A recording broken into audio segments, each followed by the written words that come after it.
Operation Sindoor గురించి మీకు ఇవన్నీ తెలుసా? ఆపరేషన్ సింధూర్ అనే పేరు ఎలా వచ్చిందో తెలుసా? అమర జవాన్ల భార్యలు తమ భర్తల కోసం సింధూర్ పెట్టిన ఆ క్షణం దేశం మొత్తాన్ని కదిలించింది. ఆ భావోద్వేగమే ఆ పేరుగా మారింది. పహల్గం దాడి జరిగిన 12 గంటల్లోనే భారత సైన్యం ఆపరేషన్ను స్టార్ట్ చేసింది. ఈ ఆపరేషన్లో ఇండియా హైటెక్ డ్రోన్లను వాడింది.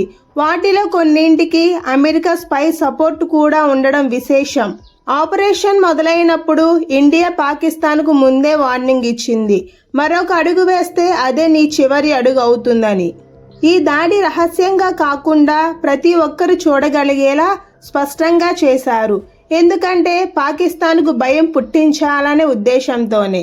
వీటి గురించి మీకు ముందే తెలుసా? తెలిస్తే కమెంట్ చేయండి. ఇలాంటివి మరెన్నో తెలుసుకోవాలనుకుంటే మన ఛానల్ని లైక్ చేసి సబ్స్క్రైబ్ చేయండి.